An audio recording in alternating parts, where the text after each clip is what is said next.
Assalamualaikum warahmatullahi wabarakatuh. Perkenalkan, kami dari kelompok 2 dengan anggota Khairunisa, Ainun Sanifajiyah, Siti Nurkhairiyah, Kartini, Nova Julianda, dan dosen pengampu kami yaitu Bu Sabrida M. Ilyas MED. Kami akan menjelaskan tentang revolusi mental berbasis konseling spiritual testing. Menurut Agustinus Daniel, revolusi mental adalah kembali kepada Allah yang bertujuan untuk membangun peradaban baru yang lebih baik.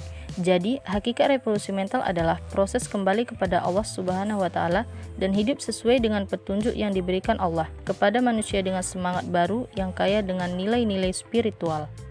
Kemudian, tujuan dilaksanakannya program revolusi mental oleh pemerintahan Joko Widodo dan Yusuf Kalla ialah sebagaimana yang dijelaskan dalam modul pelatihan fasilitator pembentukan gugus tugas revolusi mental.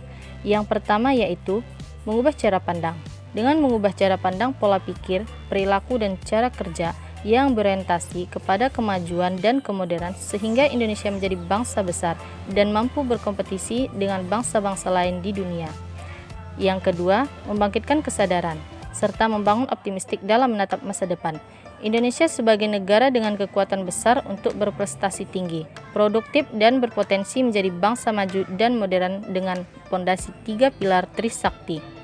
Yang ketiga, mewujudkan Indonesia yang berdaulat secara politik, berdikari secara ekonomi, dan kepribadian yang kuat melalui pembentukan manusia Indonesia baru yang unggul. Menurut Menko Pembangunan Manusia dan Kebudayaan, yaitu Puan Maharani, mengatakan bahwa ada 3 nilai utama dalam Gerakan Nasional Revolusi Mental. Yang pertama yaitu integritas.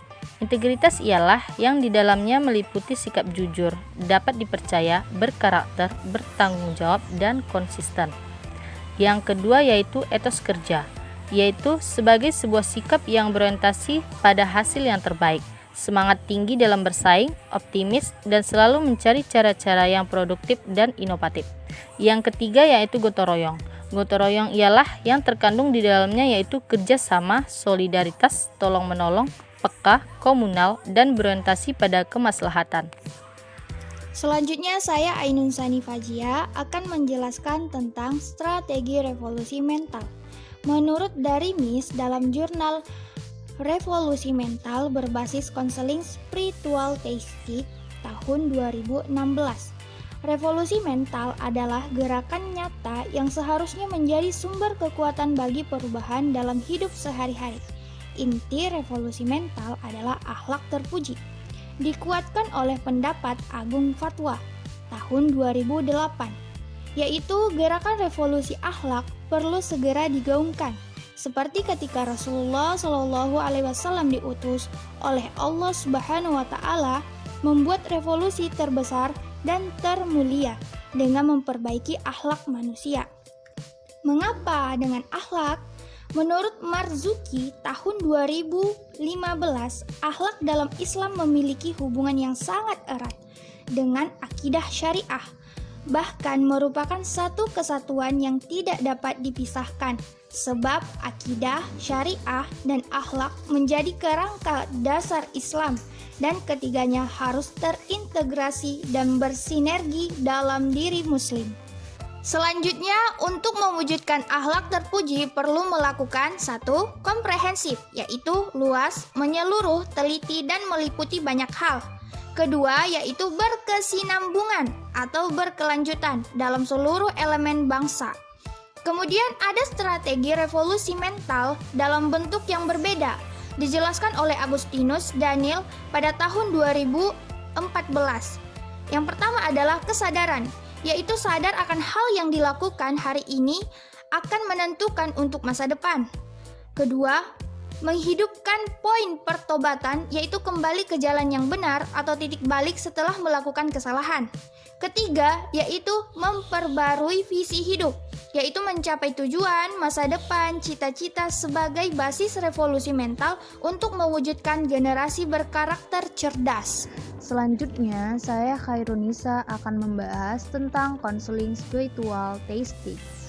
Nah, menurut dari Samsu Yusuf, konseling spiritual testing ialah proses pemberian bantuan terhadap seseorang agar memiliki kemampuan mengembangkan fitrahnya sebagai makhluk beragama berperilaku sesuai dengan nilai-nilai agama dan mengatasi masalah kehidupan melalui pemahamannya, keyakinan, dan praktik ibadah ritual agama yang dianutnya. Nah, lantas tujuan yang akan diraih atau didapatkan oleh konseling teistik yaitu pengembangan fitrah beragama pada diri seseorang, berpikir, berperasaan, bersikap, dan bertindak sesuai dengan nilai agama yang dianut oleh seseorang tersebut. Selanjutnya, saya Siti Nur Khairiyah akan menjelaskan tentang peranan konseli. Konseling spiritual teistik adalah hendaknya konseli memberikan informasi kepada konselor tentang dirinya atau persepsi tentang dirinya, orang lain, dan lingkungannya untuk memperoleh tujuan konseling. Secara efektif, konseli menjelaskan menurut Syamsu Yusuf 2011 259. 1. Pemahaman dan keyakinan beragamanya dan bagaimana keyakinan itu berpengaruh terhadap hidupnya. Di sini, konseli akan berperan banyak untuk memberikan informasi kepada konselor tentang konseli mengembangkan dan berpendapat dalam beragama. Kedua, mengeksplorasi tujuan dan aspirasi beragama, keyakinan atau bisa dikatakan sebagai agamanya dan bagaimana dia mendalami agamanya tersebut. 3. Menggali berbagai sumber tentang nilai-nilai spiritual, yaitu mengikuti suri tauladan para nabi yang bersifat fatanah berarti kecerdasan, amanah yang berarti benar-benar bisa dipercaya, tablik artinya menyampaikan kebenaran, dan sidik diartikan dengan kejujuran. Oke, baik, nama saya Kartini. Di sini saya akan membahas tentang teknik-teknik konseling spiritual teistik. Menurut Syamsu Yusuf 2011, ada 10 teknik atau intervensi spiritual yang dapat digunakan konselor dalam membantu konseling, yaitu 1. Doa konselor. Konselor mendoakan konseli agar dapat mengembangkan pemahaman tentang nilai yang terkandung pada karakter faz. Yang kedua, konselor memberikan informasi tentang konsep-konsep spiritual agar konseling berkembang kesadaran tentang kebenaran sebagai nilai yang terkandung dalam Al-Quran dan hadis Nabi. Selanjutnya yang ketiga, merujuk pada kitab suci. Konselor bersama konseling membaca dan menelaah ayat-ayat Allah yang relevan dengan masalah stres traumatik. Yang keempat, pengungkapan diri spiritual konselor berbagai pengalaman spiritual, yaitu konselor berbagi pengalaman spiritual dirinya dan orang lain dan mencoba mengemukakan model sebagai upaya menguatkan konseling mengaktualisasikan karakter faz. Yang kelima, konfrontasi spiritual, yaitu mengenai ketidaksesuaian antara nilai-nilai agama yang diyakininya dengan perbuatannya. Yang keenam, penaksiran spiritual, yaitu konselor menaksir kadar perasaan konseling dalam hubungan dengan Allah dan Nabi Muhammad melalui skala penilaian faz. Selanjutnya yang ketujuh, doa bersama konselor dengan konseli, yaitu konselor mengajak konseli berdoa di awal dan di akhir konseling untuk mendapatkan petunjuk. Yang kedelapan, dorongan untuk memaafkan dan berdamai dengan stres trauma, yaitu konselor mendorong konseli untuk memaafkan dirinya, orang lain, dan alam. Selanjutnya yang kesembilan, penguatan komunitas kelompok konselor merujuk pada ahli agama untuk membicarakan masalah teologi atau seperti spiritual yang khusus. Dan yang kesepuluh, biblioterapi keagamaan.